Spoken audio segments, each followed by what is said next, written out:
It's numbers like these that make me believe we really need to talk about this more and talk about the radical changes we're going to need to make this not the norm anymore, because it has been the norm for way too long. So I want to walk you through what I think are some of the core issues that contribute to this particular problem. You know, the prevalence of burnout in healthcare professionals, and the leaks that we can do something about. So we know research tells us that a high number of healthcare workers and therapists in particular come from less than ideal backgrounds. If you're familiar with the ACEs score, Adverse Child Event Score, it tends to be quite high in therapists. And we know that the higher the ACEs score, the more likely you are to see not just mental health problems, but physical health problems. And a lot of that is that underlying biology, a lot of those things that have changed because of the early environment, the genetic load, that kind of thing. So you've got a bunch of people who came from, you know, at best neglected, emotionally neglectful backgrounds, but who learnt to deal with that by focusing on other people, by getting this highly attuned empathic response, that limbic resonance. They got very, very good at reading the room because they had to. That was their survival mechanism. So there's really high capacity for empathy, but it's almost a default response for them. It's not that being empathetic is a bad thing. It's that for a lot of therapists, it's actually just become the default. It's become the default to sacrifice the self to pay attention to what's going on for other people, which means that there's a high capacity for burnout, because female, well-educated, empathetic, all of these things, perfectionistic, all of these things are characteristic of the majority of therapists, about 80% of therapists, and also characteristic of the things that are going to increase the risk of burnout. So we've got a high proportion of unmet childhood needs, a high proportion of unhelpful coping strategies to deal with that. If you're schema based, we're talking, this is, origin of early maladaptive schemas. If you're IFS based, then this is, like the formation of protector parts, that kind of thing. But whatever you were looking at, 80% of therapists score really highly on measures of, self-sacrificing people pleasing and perfectionism, unrelenting standards. And the kinds of experiences that we see in childhoods that lead to the formation of those responses, or to those traps, or those schemas, or whatever you want to refer to them as, they tended to come from very invalidating environments, where they weren't seen or recognized or praised, and may actually, have been punished for being themselves and for being attuned to their own needs. The safest response, therefore, was to learn to get very good at attuning to everybody else's needs and forgetting their own. Love and positive attention was often very conditional, so they were praised or rewarded or just not punished for what they could do for other people, whether that was caring for siblings, whether that was looking after parents who were incapacitated. But it usually involves some level of, in this case, some level of over-parentification, or it might just be a focus on academic achievement. You're only praised or not punished if you do really, really well at school. So you can see how we're creating someone who's very, very good at attuning to other people's needs and is very focused on doing to feel worthy, to feel safe, to feel attachment. And we also tend to see, obviously, because they're not feeling terribly safe, they're not accepted as themselves. And that's not a situation where you're going to see a lot of spontaneity and play. So my idea, or my approach with Sparks, is to stop perpetuating these schemas or these traps, whatever we want to call them. Stop making these leaks worse by focusing on self-care that is based on continuing to do. Continually focus on the external validation and rewards, because that's what got us into trouble in the first place. So we need to we need to do something different, basically. If we want to recover from burnout and if we want to prevent it from happening in the first place, then we need to do something about these holes in the first place. So I realize I've been talking in some sort of abstract terms. So let me give you an example. And I'm going to use perfectionism as my first example because, well, it's incredibly common to a lot of us. And this is a scenario that I think we have all experienced at one time or another. So that quote there that I really like is, success as a therapist is not found in doing something for the client, but rather in being something for the client. And I think we again, our early life experiences and our training focus so much on the clinical aspects and what we're doing with the client that this part largely gets ignored. And then we see scenarios like this, where we have a client who's not improving, whatever that might mean or look like, based on anybody's, whether it's the client's expectations, if you're working with the kid, the parent's expectations, the school's expectations, your expectations of where they should be, but whatever.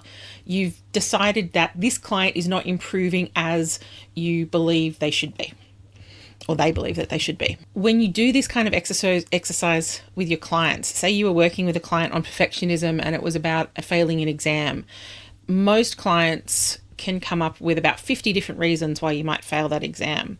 And if I ask you this as an academic exercise, what are some of the reasons that you might not be seeing, clinical improvement or gains with a client? You could probably write me an essay on the external factors that the client, was happening for them in their life. Are they still in a situation that's not stable or not safe? Are they just not ready for the change? They've got someone else in their life who's sabotaging the change? I'm quite sure you could do up a pretty decent 3,000 word essay on all of the factors that we need to be going right to see change in a client who's come to us for treatment. But if you are a perfectionist, if you have those very high unrelenting standards that 75-80% of us do, you're not going to go there first. Where you're going to go first is, I'm unworthy or incompetent. I'm fundamentally bad, and that's why this client is not improving. And when we do that, it doesn't feel good, and we don't like feeling bad. So we tend to go back on old pathways. What did we do in the past to get love, to get praise, to get attention, or to avoid badness and feeling bad and punishment? We go back into our coping styles. We go back into our old coping styles and models to disconnect, distract, to move away from the feeling bad. And yeah, for a good 80% of us, that includes going into full-blown unrelenting standards, surrendering to that idea that the problem is I'm not doing enough. Again, I was taught that the only way to gain praise and not feel bad is by doing. So obviously, if I'm feeling bad, I'm not doing enough. And so this pushes us further and further and further into, well, okay, I need to be doing this, or I need to be doing that. I need to be giving them more homework. I need to, we need to be doing more sessions. And we become so focused on what we're doing that the client can't help but feel that pressure as well. The client, who's probably dealing with their own schemas around this kind of stuff, starts to think that, well, my therapist is really frustrated with me now. I'm not doing something right. I need to be doing more. And they may or may not have capacity for that at that point.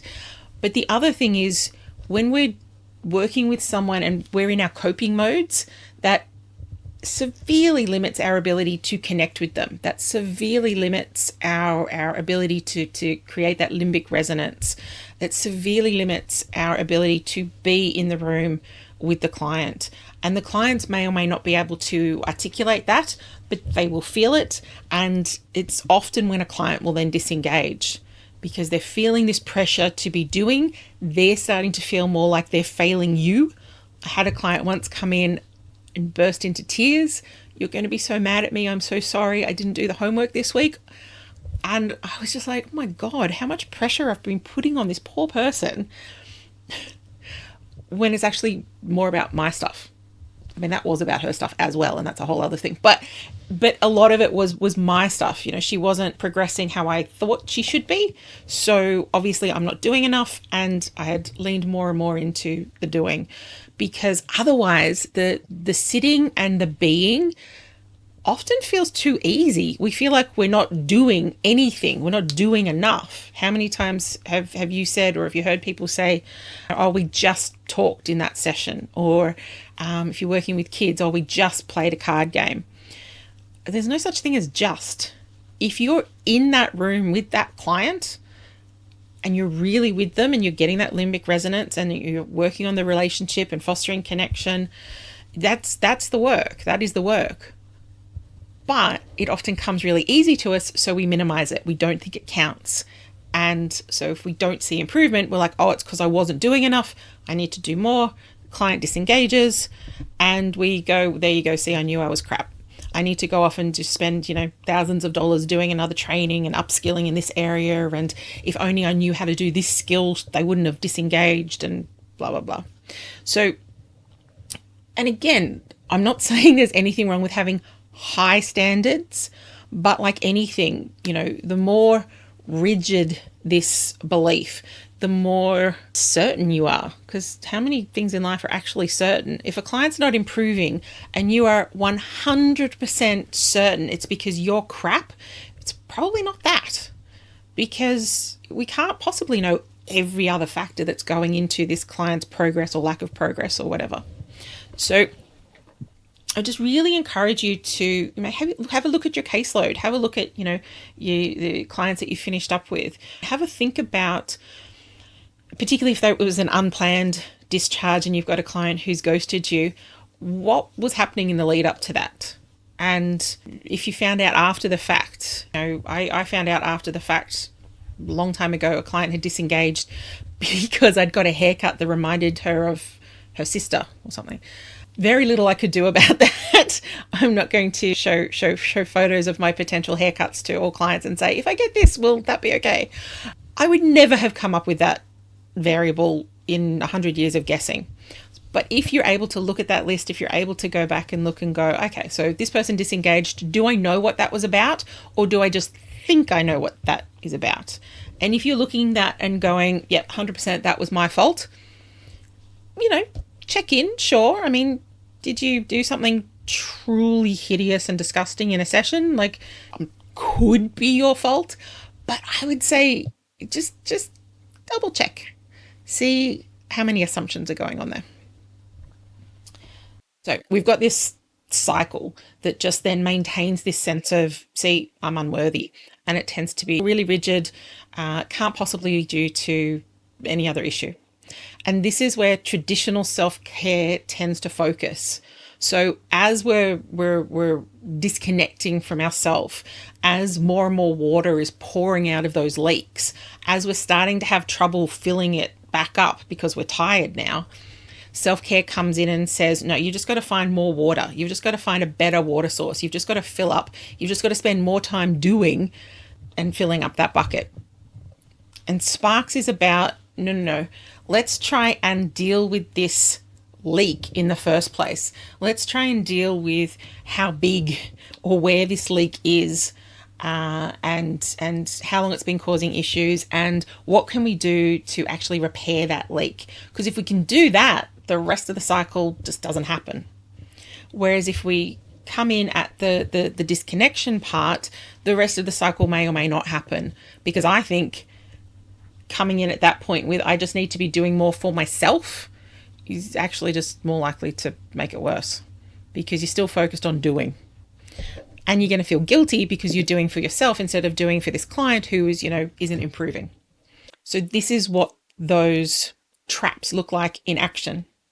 The other example that I have here is for the self-sacrificing people pleasers. And the quote I use here, which I love and think of often, is, don't set yourself on fire just to keep someone else warm. Which sounds kind of extreme and insane, but I've seen plenty of extreme and insane things that people have done. And I count myself as like a self-sacrificer who's in recovery, but that recovery is probably going to be lifelong at this point. I literally gave up my hospital bed once. I was in hospital recovering from a fairly painful and big surgery. And the funny part is I'd asked for no visitors because I don't really like visitors when I'm in hospital. I just want to, rest. I don't want to feel like I have to be on for somebody else. I'd asked for no visitors. They'd ignored that. They came in anyway and then complained that they were really tired and that they had a headache. And the last thing they needed to be doing today was coming in and doing a hospital visit. And I didn't say, oh, that's too bad. I didn't say, that's okay, you can head off. I didn't ask you to come in the first place. I just said, do you want to lie down? And gave this perfectly healthy young person my hospital bed.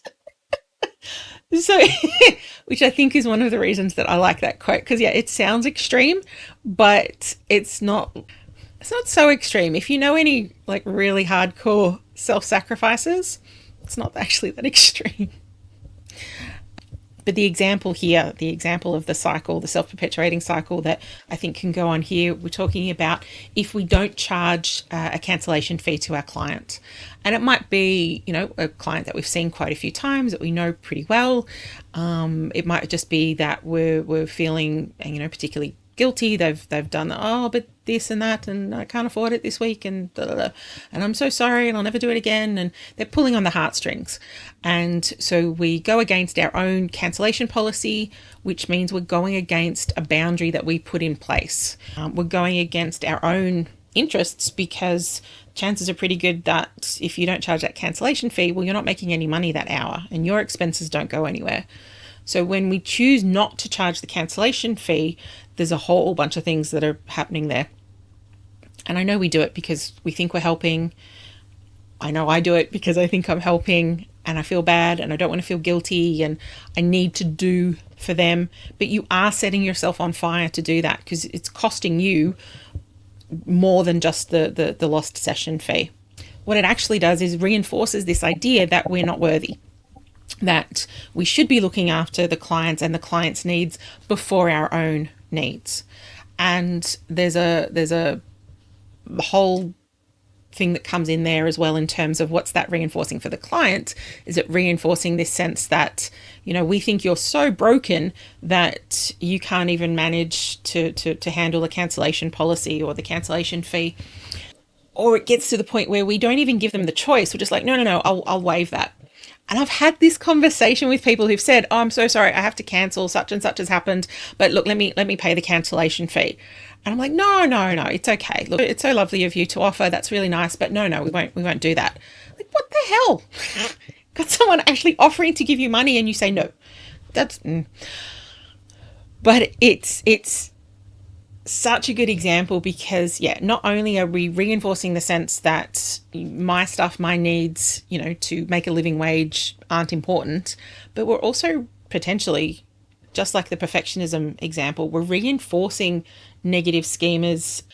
You end up feeling bad. And it might be something, it might not be that day. It might be, the next week when you realize that you can't afford to pay a particular bill. It might be when that client that you've waived the cancellation fee for comes in and starts talking about, her $5,000 sleeve tattoo that she's just gotten. And you can't afford to get your $300 like little pet paw tattoo. Just for example, I'm not saying that actually happened, but just for example.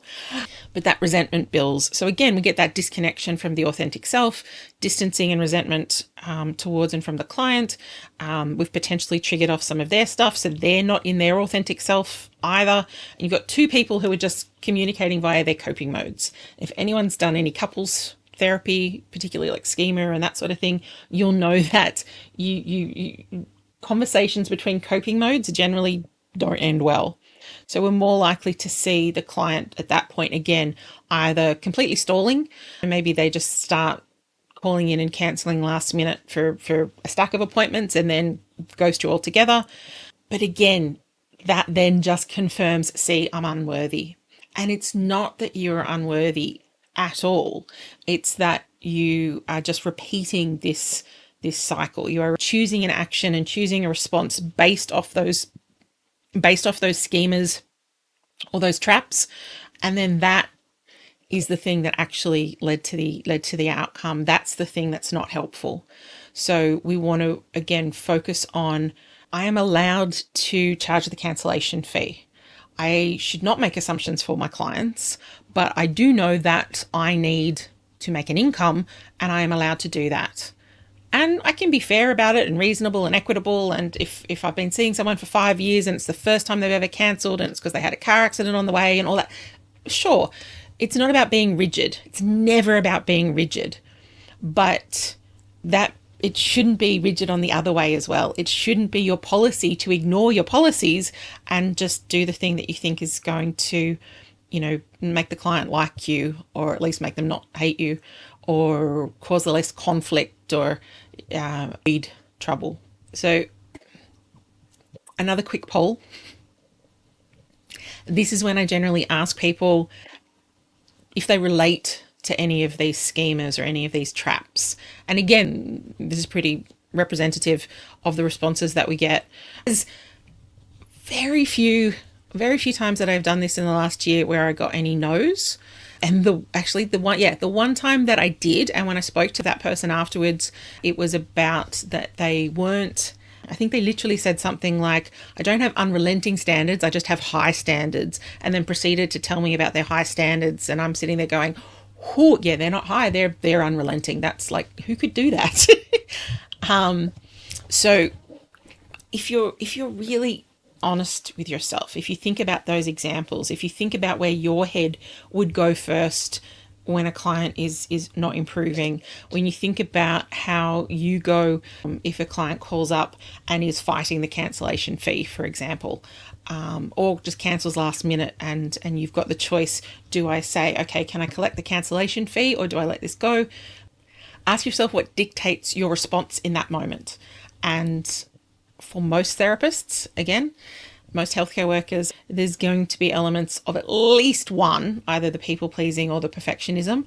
Again, people pleasing is about 80% of therapists, perfectionism about 75 or so, but a big majority will actually recognize components of both.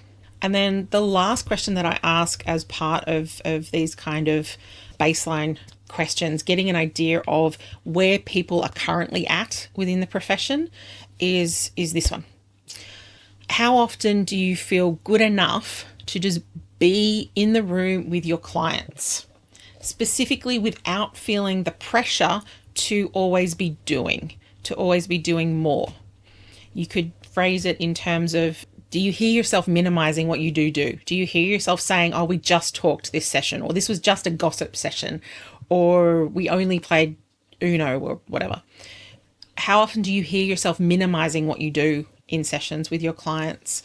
What do you rate as a good session or a successful session versus what the clients might rate? And this is where feedback informed therapy can be really useful. Doing even an informal sort of session rating scale. How was that today? Was that useful for you? That kind of thing can give you so much insight and help you really pay attention to some of these blind spots, because 9 times out of 10, the sessions that you go, wow, that was amazing, I was on fire, and I gave her all these analogies and we gave her all these research and this was so good, and then the client either doesn't come back or comes back and says, I just got really overwhelmed with that, I didn't think that was helpful, I felt like you weren't really listening to me, you were just off on your own agenda, or some version of that.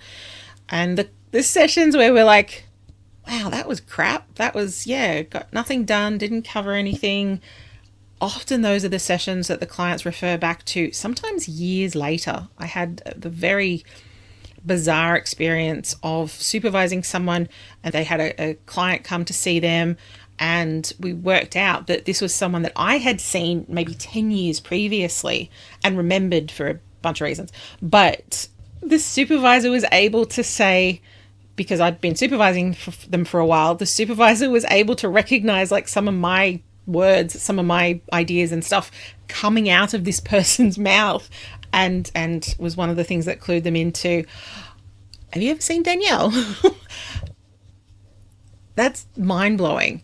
And it wasn't any of the fancy stuff, it wasn't any of the, I don't know, it's not like they could recall all of the fancy interweaves I used during an EMDR session or something like that. It's that thing around people remember how you make them feel, not so much what you do, So why do we focus so much of our energy on what we're doing and forget about how we're making our clients feel? And this is one of the few that's actually not terribly representative. It's not far off, but I generally see the majority of answers. Well, I suppose the majority here, yeah. It's so 8 are sometimes or rarely, never. And 7 people said often or almost always. But that's the closest I think that one's ever been. Normally, we have the vast majority, not just a majority of one, but the vast majority that are saying that they only rarely or sometimes feel good enough to just be in the room and be comfortable in their own skin. And I think that's really sad. I think that's really, really sad when you think about the number of hours you work per week, the number of clients that you work with, the number of clients you work with over X amount of years, months. It's a lot of time to not be feeling good enough, to not be feeling comfortable, to be feeling constant pressure to be doing more. So Sparks really at its core comes down to that question. How can we start to regularly feel good enough in sessions? Not just in sessions, but outside of sessions as well. But we'll start with sessions because, again, if we're all self-sacrificers, I think it's useful to think about it in terms of what benefits might there be for the clients in adopting this approach. Ideally, after adopting this approach, you'll also start to realize that you deserve those benefits as well, just for yourself. But we'll baby steps. So the question I would like to leave you with at the end of this part 1 webinar is, what if that could be different? What if instead of rarely feeling good enough, sometimes feeling good enough, as a profession, we regularly felt good enough? We mostly often felt good enough as therapists. What could that change? Like, I'm curious just in terms of Facebook groups and peer supervision, a lot of that judgment that we hold off from sharing with the clients, we kind of put on each other, I think, sometimes. What could that mean for the profession as a whole? What could that mean for the confidence that we feel in what we're doing and how we're doing it? What would that mean for how you respond when you see an email from your regulatory body? How many people see that email and their first thought is, oh crap, what did I do wrong? What would be different? How would it feel? How would it be if you saw that email and went, oh, I wonder what's happening? And the first thought wasn't, I've done something wrong. What could be different for you, for your clients, for your family, for your friends, for the people in your support network, if you could reduce some of those burnout risks, if you were less likely to burn out in the first place? If you didn't see self-care as one more thing that you have to do, if you could improve your mood in general, if you could feel more confident, not overly confident or like the toxic positivity version of confident, but have less doubt in what you're working with your clients and how you're showing up, and how you're showing up in the room. If you could identify these hidden patterns, if you could identify and blow up these blind spots that we all carry around that keep us in these self-fulfilling prophecies, in these unhelpful cycles, clients not improving, it must be my fault, to disengage, blah, blah, blah, blah, blah. What would be different if you just felt more comfortable just being yourself in the therapy room and could really sit back, listen, and react and be in the moment with your clients? What would that feel like? And I have a bunch of answers for you for that one in part 2 of this webinar. I hope you will join me for that. Before we finish up, I should just go with this is my other pun slide. This is usually when we have a little bit of a break in the presentation. So it's a pause. This is what I mean. It's so sad. But if you watch part 2, you will see why I think little snippets of stupid fun are so important and so essential to changing up the way we think about self-care and the way we treat ourselves as healthcare professionals. I hope to see you in there, and I hope you enjoyed this one. Bye.